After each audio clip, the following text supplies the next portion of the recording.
tem razão.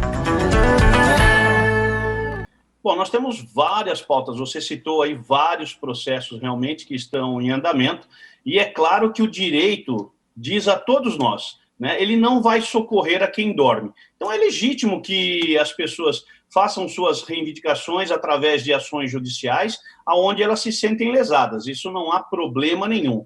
Agora, o que acontece é que algumas dessas ações, elas realmente não conseguem prosperar, porque existe realmente um pedido ilegítimo.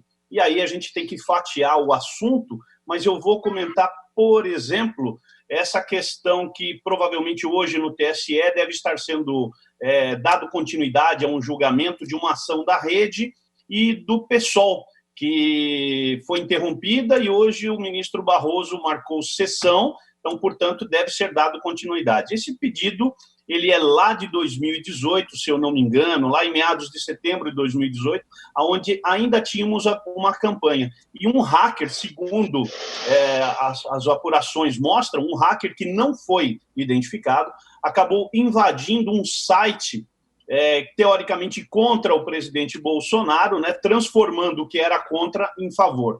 E aí estão querendo imputar ao presidente e ao vice-presidente a culpa por esse ato.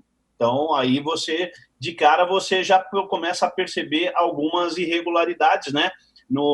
Falta de fundamentação da ação.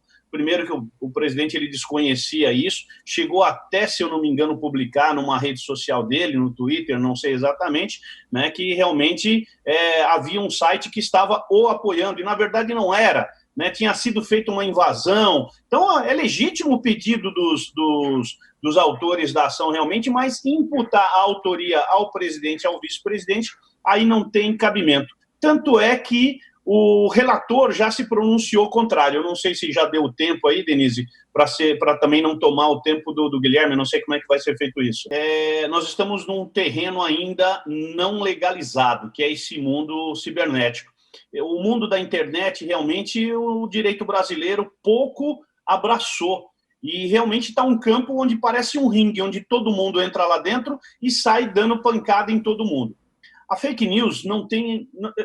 A minha opinião pessoal e de muitos parlamentares é que ela precisa ser apurada, mas, por enquanto, não há nenhuma previsão legal.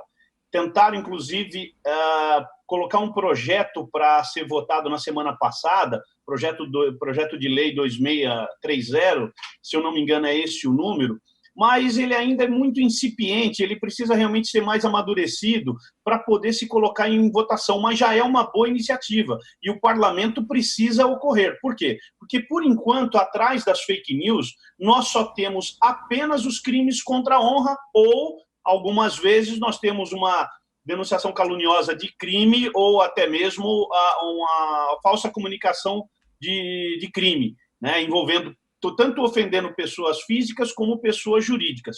E aí o rito é completamente diferente. O que nós estamos vendo nesse momento é que várias pessoas estão se utilizando dessa prática, até por não existir uma cominação legal, ela não existe no Código Penal, portanto, ela não atende ao princípio da legalidade, né? Não apenas sem prévia cominação legal, e isso realmente torna o mundo jurídico um pouco difícil. Existe a CPI da fake news, né? Existe a CPI da fake news, ela vai ter que produzir um relatório, né? E isso vai ter que ser tomado uma providência sem sombra de dúvidas. Antes, eu só queria corrigir só para o Guilherme Boulos. Quando eu falei em vácuo, veja só, nós temos um vácuo na legislação e você pontuou muito bem que ele não pode ficar impune. Mas hoje os crimes de calúnia, injúria e de difamação, eles são de ação privada e o Estado não pode fazer nada a não ser que o próprio ofendido faça. E isso não está legal na lei. Seria ideal que quando houvesse uma fake news, o Estado pudesse, através de uma ação pública incondicionada, agir imediatamente contra o feitor da fake news, mas hoje não pode. Quando você tem uma fake news, somente o interessado pode movimentar o poder judiciário, somente a pessoa ofendida pode movimentar a justiça. E aí é o trabalho do parlamento, Boulos, realmente de agir rápido para não deixar esse vácuo, porque o vácuo existe. Porque hoje você fala, onde é que está escrito fake news é crime? Em nenhum lugar. Injúria, artigo 138, 139, 140, nós temos lá, calúnia, injúria e difamação, e são crimes de ação privada. Se eu fizer uma fake news contra você, Boulos, só você pode me processar, o Estado não pode intervir, e é isso que a gente precisa mudar. Essa é a evolução da legislação que a gente está querendo. E em relação à sua pergunta, Denise, foi entre os ataques que está ocorrendo entre os parlamentares do PSL, eu, como membro do PSL, eu só posso lamentar, né, porque existem duas alas hoje praticamente distintas, né, uma ala que apoia o Bolsonaro, né, costumam dizer que é a ala que apoia o Bolsonaro e a ala que não apoia o Bolsonaro, o que é uma mentira, porque se você for ver pela votação dos parlamentares, né, acredito eu que a maior fidelidade ainda vem desses parlamentares do PSL.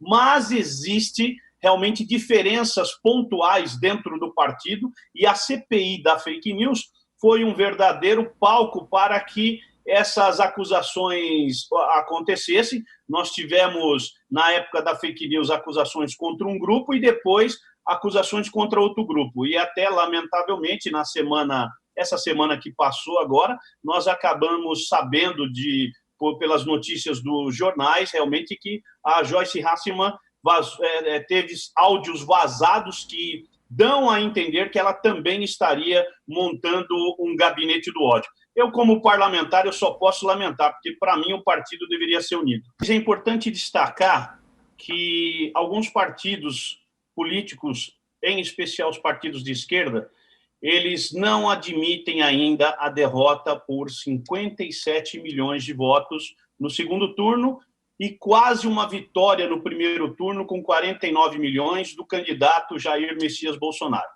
E, obviamente, eles continuaram realmente com essa luta política, até aí eu acho legítima, sem dúvida nenhuma, né? E em tentar denigrir a imagem do governo que neles não apoiam. Isso é completamente legítimo. Agora, tem uma coisa curiosa no nosso país, no nosso Brasil, tão polarizado entre esquerda e direita, que é diferente de todos os outros países que estão com o mesmo problema da pandemia. Nos outros países, nenhum político lá quer derrubar o presidente. Por isso é que as coisas andam. Há uma verdadeira união política em pessoas voltadas para o comprometimento do combate à pandemia. Aqui no Brasil, não. Aqui nós temos alguns remando de um lado e outros remando no sentido contrário, que é para justamente não dar certo. E aí o que nós temos visto realmente? É claro que existem alguns fatos políticos, ditos crises políticas, nesse momento de pandemia, são completamente inadequados. Mas o cenário que eu vejo é um cenário de um banquete fúnebre, onde alguns partidos políticos e alguns veículos de comunicação têm o prazer de levar aspectos negativos e adversos da pandemia, quando, na verdade, o governo vem fazendo muito. Ou seja, nós temos claramente, não só políticos, mas governadores e prefeitos subindo em caixão para fazer palanque para 2022. Isso é muito ruim, porque o Brasil hoje ele se encontra realmente com números positivos, porque querem divulgar os números absolutos, né, sem querer fazer comparação nenhuma. E aí de cara eu já mostro uma catástrofe. Nós temos a Argentina aqui do lado, onde o estado de São Paulo, que tem a mesma população, 48 milhões de pessoas aproximadamente, perde feio para a Argentina, que é nossa vizinha. Um completo descaso com a população paulista e paulistana. E daí eu posso dar outros exemplos, como Bahia, Ceará e Maranhão, né, que são, inclusive, estados governados por esses partidos de oposição que não estão fazendo a lição de casa. Olha para Minas Gerais, o governador Romeu Zema, como ele vem tratando com extrema probidade e honestidade essa pandemia. Olha como ele conseguiu aglutinar realmente forças políticas para dizer, olha, vamos salvar os mineiros. Aqui não. Aqui é guerra o tempo todo, não só no estado de São Paulo, mas em outros estados, Rio de Janeiro, né? Onde existe uma guerra política. Esse desarme político deveria ser feito por aqueles que querem realmente pleitear a cadeira de presidente em 2022 e mostra que é um bom político nesse momento, mostra que é um bom político, né? E parem de roubar os recursos.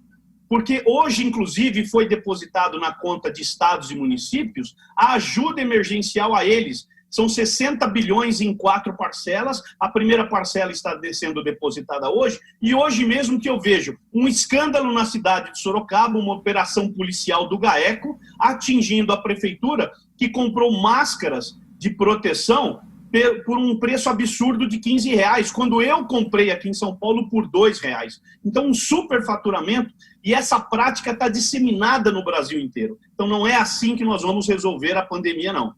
Subindo em caixão de brasileiros para dizer eu estou aqui, me desculpe, mas é muita hipocrisia desses políticos e desses partidos no momento em que o Brasil tanto precisaria deles e não está contando nesse momento.